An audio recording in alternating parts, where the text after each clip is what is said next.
Assalamualaikum warahmatullahi wabarakatuh.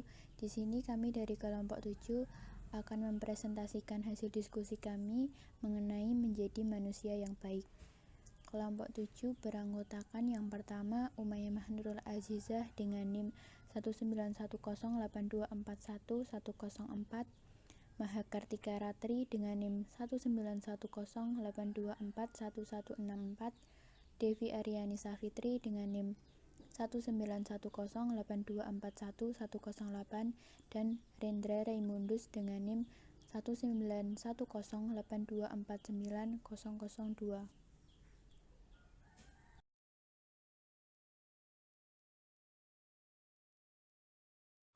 Untuk mengawali materi menjadi manusia yang baik, di sini saya akan menyampaikan dua hal.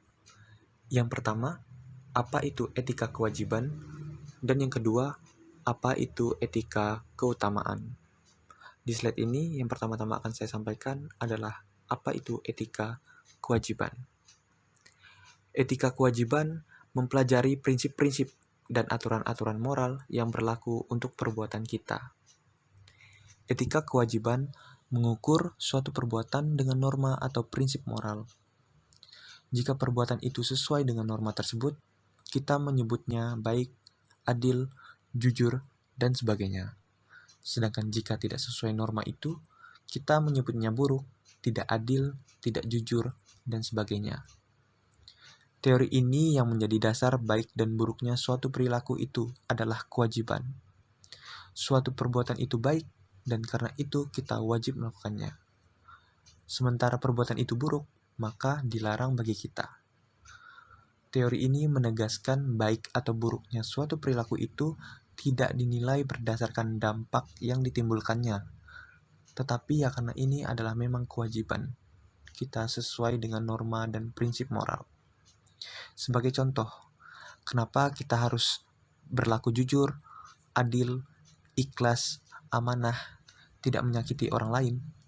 Karena itu adalah kewajiban. Begitu juga kenapa kita dilarang mencuri, korupsi, iri hati, ya karena hal tersebut dilarang. Prinsip ini menyatakan konsekuensi yang lahir setelah perbuatan itu dilakukan adalah persoalan lain dan tidak boleh menjadi pertimbangan. Perbuatan tidak pernah menjadi baik karena hasilnya baik, melainkan hanya karena wajib dilakukan. Karena itu, bisa dimengerti bahwa teori etika kewajiban selalu menekankan bahwa perbuatan tidak dihalalkan karena tujuannya.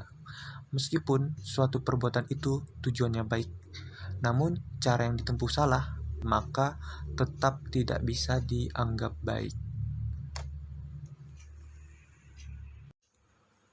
Selanjutnya, di slide ini saya akan menyampaikan apa itu etika keutamaan. Teori ini menyatakan bahwa baik atau buruknya suatu perbuatan itu tergantung pada tujuan yang dicapainya. Suatu perbuatan yang memang bermaksud baik, tetapi tidak menghasilkan sesuatu yang bermakna, menurut teori ini tidak pantas disebut baik. Berlaku jujur, bijaksana, menempati janji, ikhlas, menghormati orang yang lebih tua adalah baik, karena hasil dari perbuatan tersebut adalah baik. Begitu juga dengan perilaku berbohong, sombong, melanggar hak orang lain, menipu masyarakat adalah buruk, karena apa yang dihasilkan dari perbuatan tersebut adalah buruk. Dengan demikian, penilaian terhadap sesuatu perilaku atau tindakan itu, apakah itu bermoral atau tidak bermoral, adalah berdasarkan pada akibat yang ditimbulkan dari perbuatan tersebut. Jika perbuatan tersebut memberi akibat baik, maka perbuatan tersebut dianggap bermoral, dan kalau perbuatan tersebut meninggalkan akibat yang buruk, maka perbuatan tersebut dianggap sebagai tidak bermoral. Jadi, sekali lagi, teori ini mementingkan dampak dari suatu perbuatan.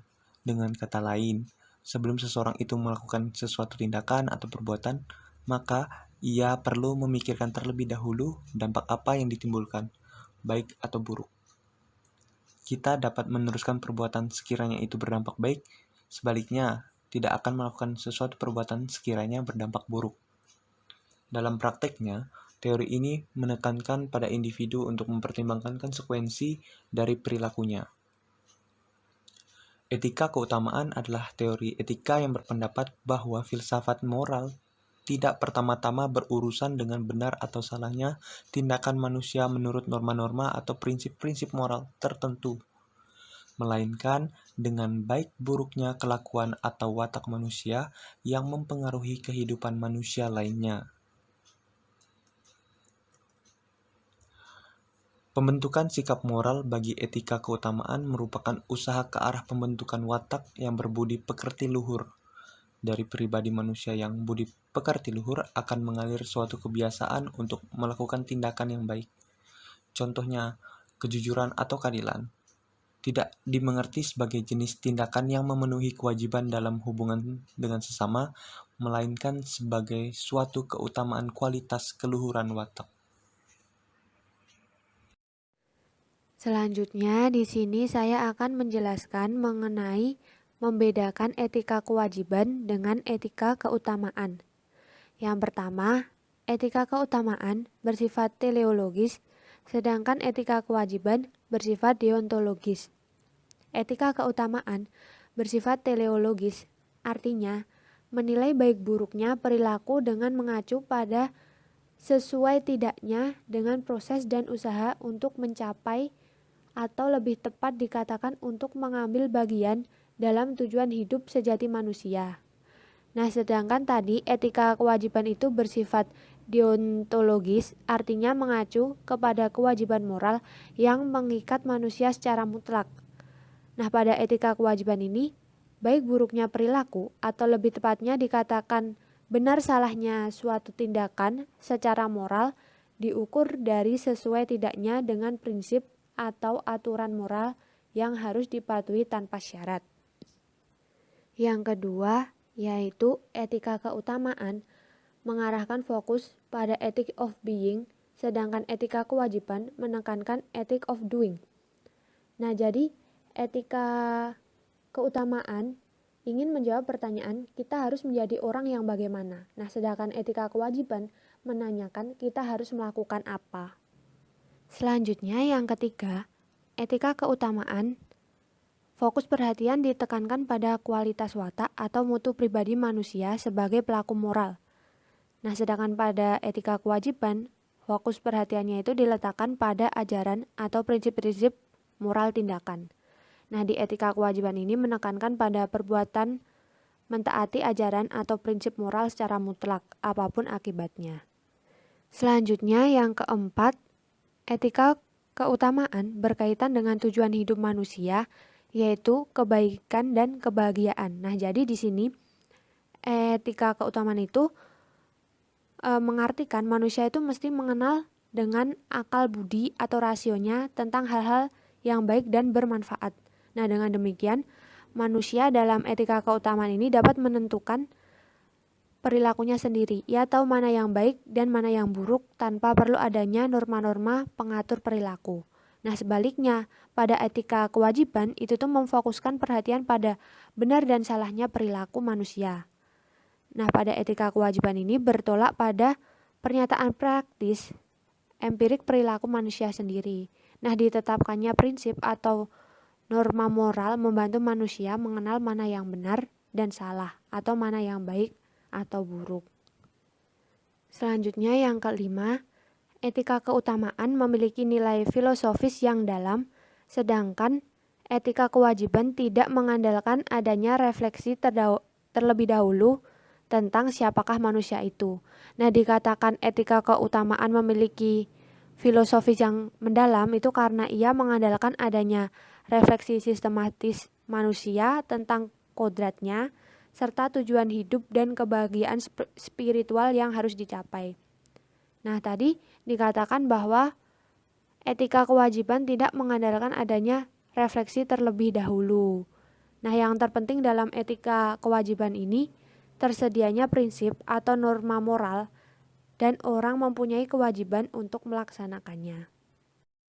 Jadi pada intinya perbedaan keutamaan dan watak moral adalah keutamaan membuat orang bertingkah laku baik secara moral yang dipimpin oleh norma dan prinsip, tetapi watak moral adalah sifat batin yang memengaruhi segenap pikiran, perilaku, budi pekerti, dan tabiat seseorang terhadap hal baik atau hal buruk. Misalnya, jika seorang pilot sengaja mendaratkan pesawatnya dengan kasar karena ia bermaksud mengagetkan para penumpangnya, ia tetap seorang pilot yang terampil, sebab ia bisa mendaratkan pesawatnya dengan halus. Tapi jika ia mendaratkan pesawatnya dengan kasar tanpa disengaja, ia tidak pantas disebut pilot yang terampil. Selanjutnya, pada poin keempat, memang seperti halnya dengan keutamaan, keterampilan diperoleh melalui latihan, tetapi ada beberapa hal yang membedakannya. Yang pertama, keterampilan itu hanya memungkinkan orang untuk melakukan jenis perbuatan tertentu. Misalnya, pemain sepak bola hanya terampil melakukan permainan sepak bola, sedangkan keutamaan tidak terbatas pada satu jenis perbuatan saja, misalnya kejujuran, kerendahan hati. Nah, yang kedua, keterampilan diperoleh dari bakat tertentu, misal kursus sepak bola, tetapi keutamaan tidak dapat diperoleh dengan hanya membaca buku instruksi atau dari suatu kursus-kursus. Yang ketiga, dalam hal keterampilan, kesulitan bersifat teknis. Jika diperoleh ketangkasan, kesulitan akan teratasi. Tetapi dalam kesulitan, keutamaan berkaitan dengan kehendak. Misalnya, saat menghadapi bahaya, kita cenderung melarikan diri. Dengan memperoleh keberanian, kehendak kita mempunyai kesanggupan mengatasi ketakutan tersebut. Nah, yang keempat, jika orang membuat kesalahan, ia tidak akan kehilangan keterampilan. Tetapi ketika ia membuat kesalahan dengan sengaja, justru mengakibatkan ia kehilangan klaim untuk menyebut dirinya orang yang berketerampilan. Selanjutnya, saya akan menjelaskan mengenai membedakan keutamaan dan watak moral. Nah, pada poin pertama, disposisi artinya suatu kecenderungan tetap. Keutamaan ini tidak bisa hilang, tapi hal itu mudah terjadi. Merupakan sifat baik yang mendarah daging pada seseorang, tetapi bukan sembarang sifat baik adalah keutamaan. Kesehatan, kekuatan fisik, konsentrasi yang kuat, daya ingat adalah sifat baik. Sedangkan sifat badani dan psikis bukan keutamaan, karena belum tentu terarah pada tingkah laku yang baik dari segi moral. Pada poin kedua, keutamaan adalah disposisi yang membuat kehendak, tetapi cenderung ke arah yang tertentu. Kerendahan hati misalnya menempatkan kemauan saya ke arah tertentu, yaitu tidak menonjolkan diri dalam suasana situasi yang saya hadapi. Pada poin ketiga, keutamaan tidak dimiliki manusia sejak lahir, tetapi terbentuk selama suatu proses pembiasaan dan latihan yang cukup panjang. Contohnya, berani diperoleh dengan melawan rasa takut. Keutamaan sebagai sifat watak moral perlu dibedakan dari sifat watak yang dimiliki manusia secara alamiah atau sejak lahir. Kemudian yang selanjutnya adalah keutamaan dan etos. Pada slide-slide sebelumnya sudah dijelaskan apa itu keutamaan dan di sini saya akan membedakannya dengan etos. Yang pertama yaitu keutamaan. Keutamaan itu bersifat personal. Maksudnya, orang yang baik atau orang yang berkeutamaan yang diri mereka sendiri, bukan teman, keluarga, rekan kerja, maupun orang lain. Keutamaan juga membuat manusia menjadi baik secara pribadi, bukan menjadi baik secara kelompok. Contohnya, jika suatu kelompok orang masing-masingnya memiliki keutamaan, maka hal tersebut belum bisa disebut berkeutamaan sebagai kelompok, karena tiap-tiap individunya memiliki keutamaan. Oleh karena itu, keutamaan juga merupakan suatu ciri individual. Yang selanjutnya adalah etos. Etos berasal dari bahasa Yunani yang memberikan arti sikap, kepribadian, watak, karakter, serta keyakinan atas sesuatu. Etos ini lebih bersifat kolektif atau bersama-sama dibanding keutamaan. Akan tetapi, etos juga bisa disebut sebagai keutamaan, tetapi keutamaan kelompok, yang merupakan kriteria moral untuk kelompok tertentu. Contohnya, untuk kelompok profesi. Etos suatu profesi tercermin dalam kode etik untuk profesi yang bersangkutan. Kode etik merupakan ketatanan yang menjadi pedoman dalam menjalankan tugas dan aktivitas suatu profesi. Contohnya, sebagai guru, kita harus mengikuti dan menaati kode etik guru. PGRI atau Persatuan Guru Republik Indonesia telah merumuskan poin-poin kode etik guru Indonesia. Di antaranya, yang pertama, guru memelihara hubungan baik dengan orang tua murid dan masyarakat sekitarnya untuk membina peran serta dan rasa tanggung jawab bersama terhadap pendidikan. Lalu yang kedua, guru secara pribadi dan bersama-sama mengembangkan, meningkatkan mutu, dan meningkatkan martabat profesinya. Yang ketiga, guru memelihara hubungan profesi, semangat kekeluargaan, dan kesetiakawanan sosial. Pada intinya, perbedaan antara keutamaan dan etos adalah keutamaan dikhususkan untuk pribadi, sedangkan etos menunjuk pada kelompok. Selanjutnya, yaitu menjadi manusia yang baik. Untuk menjadi manusia yang baik, kita harus mengetahui 3 kategori perbuatan dalam perspektif etika dan mengimplementasikannya di kehidupan.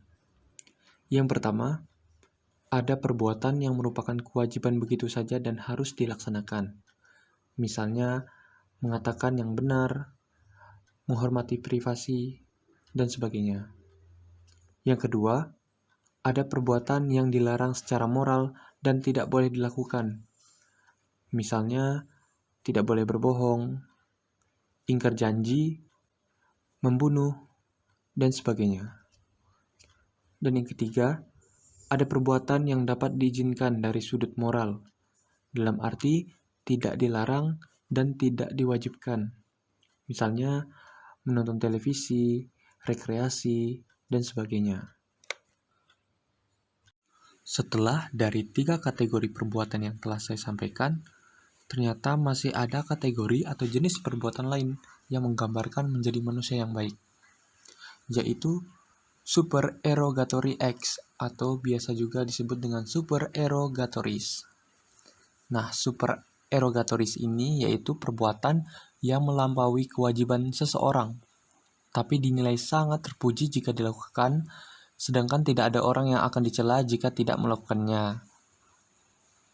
Nah, sosok ini disebut kudus atau pahlawan karena pihak yang bersangkutan memiliki kualitas moral yang sangat tinggi. Ada 3 macam situasi di mana seseorang biasa disebut kudus atau pahlawan. Yang pertama, melakukan kewajiban atas dasar disiplin diri yang luar biasa, yang tidak banyak ditemukan pada kebanyakan orang. Yang kedua, melakukan kewajiban bukan karena disiplin diri yang luar biasa, melainkan dengan mudah dan tanpa usaha khusus. Dan yang terakhir, melakukan kewajiban atas dasar perintah oleh hati nurani dan dengan rendah hati menyatakan ia hanya melakukan kewajibannya.